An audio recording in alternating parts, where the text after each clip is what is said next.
Good evening. I want you to turn to the person next to you. I want you to look him in the eye and introduce yourself as a genius. Let's begin. Now, geniuses, so happy to be with you this evening. I have a few questions for you before we begin. How many people in this audience actually believe in the idea that the way you think has some effect on your life? That your thoughts create your life? You believe that, yes? So how many people here actually woke up this morning and consciously created a future? You know, the biggest reason why people don't do it is because you don't really believe it's true. You see, if you knew on a gut level that it was absolutely true, would you ever miss a day? Come on. And would you ever let any thought slip by your awareness that you didn't want to experience? So your brain, according to neuroscience, is organized to reflect everything you know in your life. Your brain is a record of your environment. It's a record, an artifact of your past. So if you believe this, then does your environment control your thinking, or does your thinking control your environment? So if you wake up in the morning and you get out of bed on the same exact side as you did the day before, you shut the alarm clock off with the same finger, you slip into your favorite slippers, you shuffle into the bathroom and you use the toilet like you always do, then you walk over to the mirror and you look at yourself to remember who you are. Then you get into the shower and you wash yourself in the same routine way. Then you groom yourself to look like everybody expects you to look. Then you go downstairs and you drink coffee out of your favorite mug. Then you drive to work the same way as you did the day before. You see the same people that push the same emotional buttons. You do the exact thing that you know how to do and you memorize and can do so well that you're an expert at. Then you hurry up and rush home so you can hurry up and check your emails, so you could hurry up and go to bed, so you can hurry up and do it all over again. Now, here's my question. Did your brain change at all that day? We could say that you were thinking the same thoughts, performing the same actions, that create the same experiences, that produce the same emotions, but secretly expecting something to change in your life. Would you agree? So then, as the environment turns on different circuits in your brain, you begin to think equal to your environment. As you see the same people and go to the same places and do the same things at the same time, it's the external environment that's turning on different circuits in your brain, causing you to think equal to everything that you know. And as long as you think equal to everything that's familiar or known to you, what do you keep creating more of? Same life. Now, the quantum law is still applying to you. You're just thinking equal to everything that you know, and you keep creating more of the same. To change, to truly change, is to think greater than your environment. And every great person in history knew this.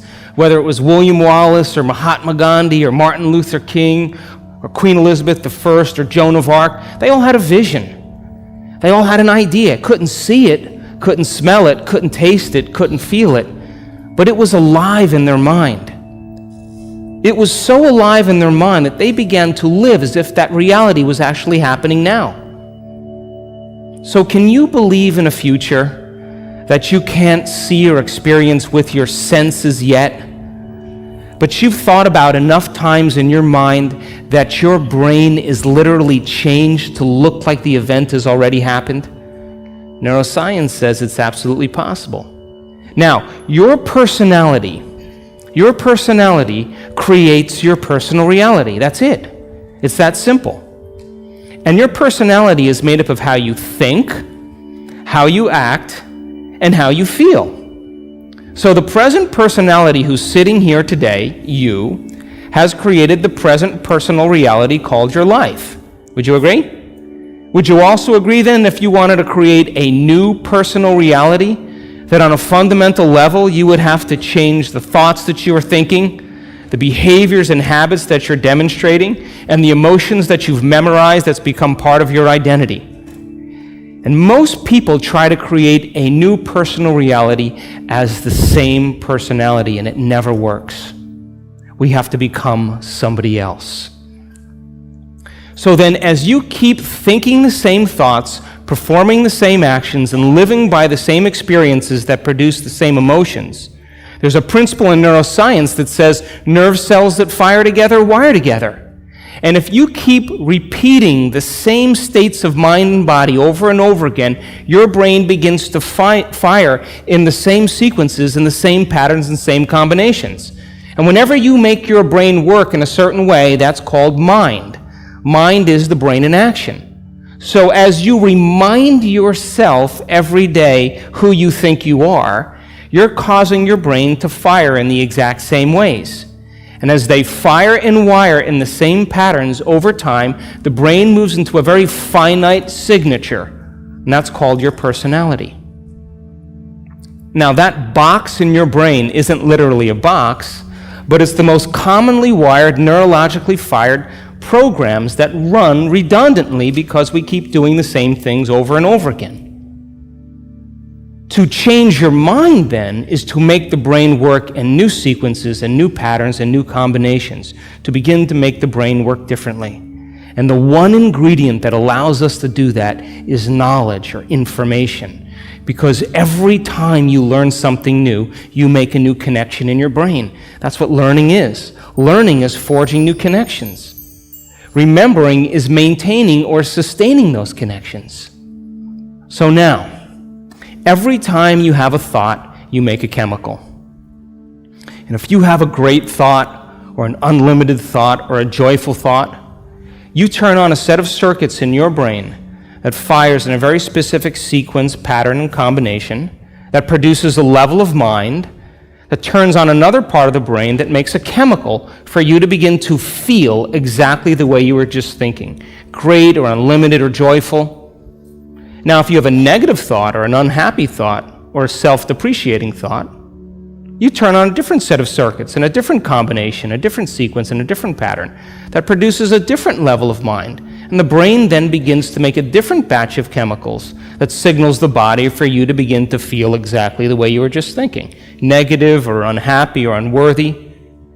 So the moment you begin to feel the way you think, because the brain is in constant communication with your body, you begin to think the way you feel, which makes more chemicals for you to feel the way you think, and then you think the way you feel, and then you feel the way you think, and then you think the way you feel. And some people do this for 20 or 30 or 40 years. Now, the redundancy of that cycle over time creates what I call a state of being. And a state of being is when your mind and body are working together, or your thoughts and feelings are aligned to a concept. So thoughts are the language of the brain, and feelings are the language of the body. And as people get caught in this cycle of thinking and feeling and feeling and thinking, over time, they condition their body to memorize that emotion as well as the conscious mind. And whenever the body knows as well as the mind, that's called a habit. A habit is when your body is the mind.